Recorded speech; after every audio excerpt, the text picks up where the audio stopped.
This video is sponsored by Squarespace. Pork has got to be the most polarizing meat, possibly the most polarizing food. Pork is, by some reckoning, the most popular meat in the world, accounting for more than a third of global meat consumption. Yet at the same time, about a third of humanity studiously avoids eating pigs. Now, I can't find any hard data on that last point, that's just a guess, but Islam, of course, strictly forbids eating pork. Hinduism is not wild about pork. It's safe to say that a very large share of humanity thinks that this very popular food is inherently unclean. And why? Nobody knows why. I mean, you might have a reason for yourself why you regard pork as unclean, but I'm here to tell you that anthropologists and archaeologists and theologians have all been arguing about the historical origins of the pork taboo for a really long time, and there is no clear scholarly consensus on the matter. Or rather, there is a consensus that we really aren't sure where the pork taboo comes from historically. We get very little help from the primary sources. Here in the Torah is where we first see pork taboo codified in Abrahamic religious law. Leviticus and Deuteronomy, both written down somewhere in the first millennium BCE. Ancient Jewish law says pork is bad because pigs have a cloven hoof but don't chew their cud. And what does that even mean? Well, cloven hoof means a hoof divided into multiple toes. Here's a horse hoof. It's all one piece. It has no toes. Here's a deer hoof. It's got multiple toes. It is cloven. Cows, goats, and sheep all have cloven hoofs. And ancient Israelites had no problem with eating cows and sheep and goats. Why? Because in addition to having a cloven hoof, they also chew their cud. And what does that mean? Well, one of the biggest differences between you and me and goaty here is that goaty can digest grass and other foods comprised primarily of cellulose. Cellulose is this really big sugar that makes up the main structural bulk of most plants, and we simply cannot digest it. It's just fiber. It passes right through us. But ruminants like goaty swallow grass whole. Bacteria in their guts start fermenting or breaking down the cellulose, and then comes the gross part. Goaty barfs up some of that fermented grass and then chews on it to break it down further before swallowing it again. That is what it means for an animal to cheweth the cud.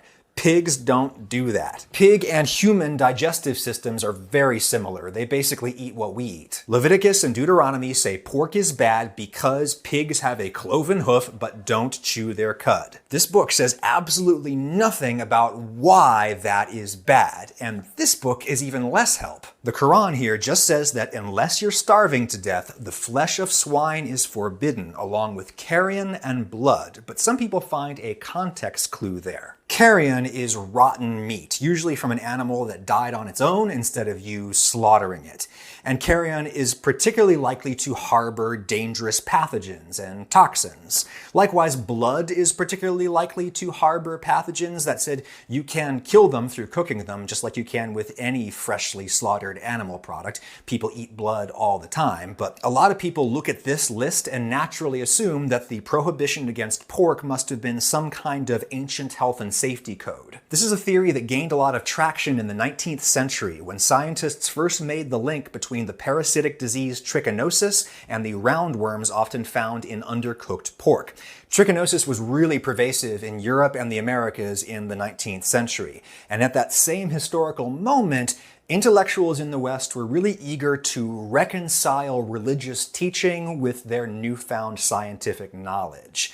And the new understanding of trichinosis imbued a kind of scientific logic into the Old Testament, and that was something that was very attractive to people at the time. But more recent scholarship casts a lot of doubt on the trichinosis theory. The American anthropologist Marvin Harris wrote a very influential book in the 1980s on meat taboos. My contention, he writes, is that there is absolutely nothing exceptional about pork as a source of human disease.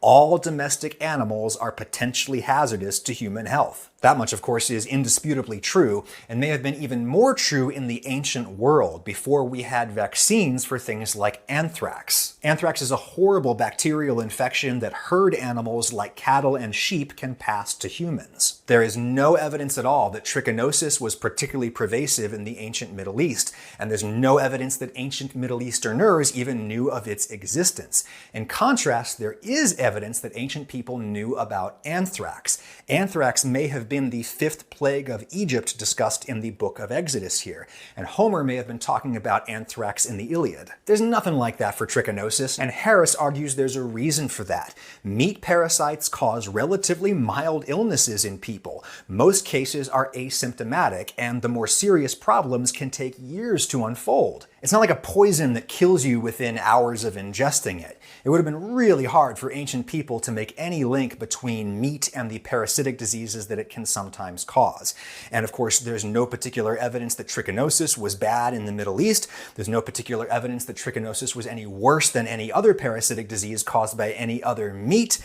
It's simply the case that trichinosis was bad in 19th century Europe and America when this theory was hatched. This is a simple case, Harris argues, of modern people projecting their own experiences onto the lives of ancient people. One of the earliest written specific arguments as to why pork is bad comes from the Middle Ages, from Maimonides. Maimonides was a philosopher who bridged the Jewish and Islamic worlds. He was a Sephardic Jewish rabbi in service of an Islamic ruler, Salah ad-Din Yusuf, or Saladin as he's known here in the West. Maimonides was Saladin's court physician in Egypt, and here's what he wrote about the pork taboo about 800 years ago. The principal reason why the law forbids swine's flesh is to be found in the circumstances that its habits and its foods are very dirty and loathsome. If it were allowed to eat swine's flesh, the streets and houses would be dirtier than any cesspool, as may be seen in the country of the Franks. Maimonides there is literally talking shit about the Crusaders. Indeed, pigs are more conspicuously gross than most farm animals. They eat anything. They eat trash, they eat roadkill, they even eat human excrement. And they wallow around in mud, potentially even their own excrement. Is this appetizing to you? Probably not. But here's the big question. Humans are universally revolted by filth. They are not universally revolted by pigs. And why not? Well, one explanation may be that pigs do not universally love filth. Pigs only resort to filth when we humans leave them no other option. This right here is the theory that Martin Harris finds most persuasive.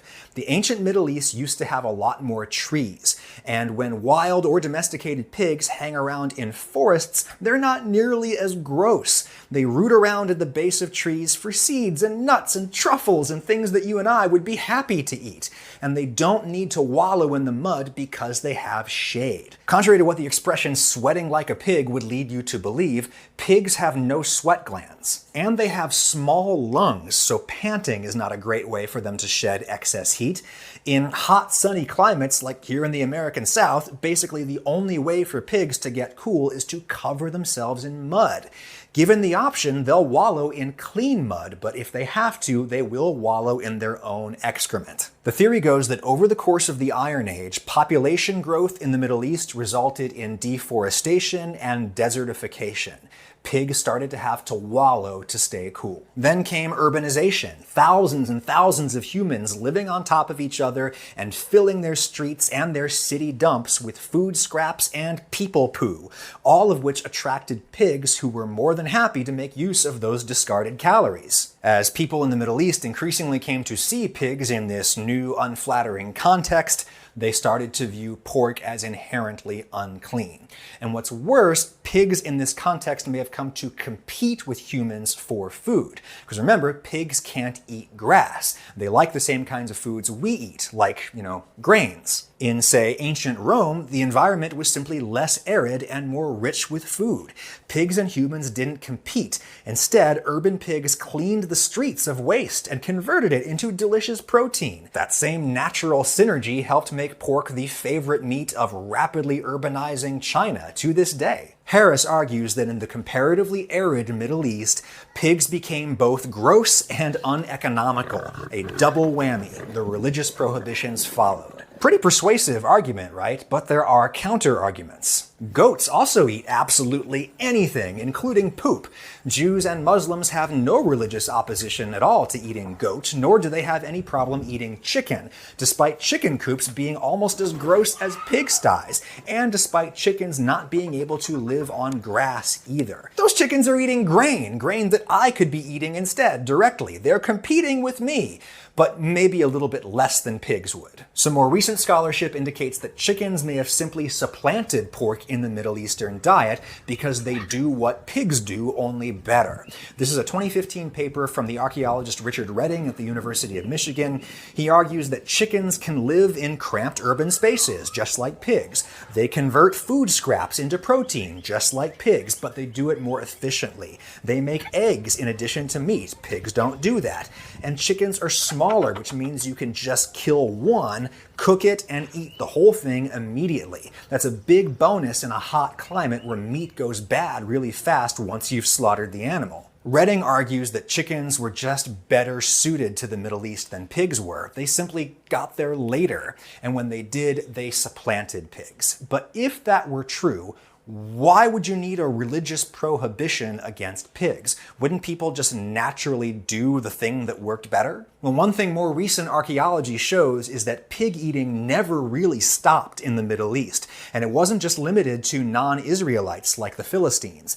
Ancient Jews in various parts of the region ate pig, which makes sense, right? Nobody makes laws against things that nobody is doing. What's clear is that once the pork taboo took hold, it became a way for people to distinguish themselves from other people. Indeed, this is another pretty recent paper I've been showing you where archaeologists found Israelites from the northern kingdom were probably still eating pork when they migrated into the southern kingdom around the turn of the 7th century BCE. The law we see in the Torah might have been a mechanism of assimilating these northern Jews into the southern culture that eschewed pork. In time, the pork taboo became a way for the Israelites to distinguish themselves from the Romans. And then it became a way for the Muslims who inherited the Abrahamic tradition to distinguish themselves from, say, those dirty crusading Franks with their filthy streets. It's easy to imagine why the pork taboo spread and why it persists to the point where my pork recipes here in this global platform get noticeably fewer views than my other meat recipes. But where the pork taboo first came from, nobody knows for sure. What I do know for sure is that people of all religions and dietary codes can make a beautiful and functional website with Squarespace. Whether you want to spread the good word of your particular faith tradition or just sell some widgets, Squarespace can help you throw together a website with just a few simple ingredients. Really, all you need are some pictures and something to say. You choose a template, you replace their stock imagery with yours, and you get typing. Once you've got your design, Squarespace helps you run your site. Whether you need to take credit cards, take appointments, or send out email blasts, all of those functions are built right in here. Squarespace is the only company you'll have to deal with when it comes to managing your web presence. And you can play around with a template right now for free. You don't even have to put down a credit card on file. But once you're ready to publish or to register a custom domain, you can do us both a favor and save 10% by going to squarespace.com/Ragusia. That link of mine is in the description. Thank you, Squarespace, and thank you, piggies.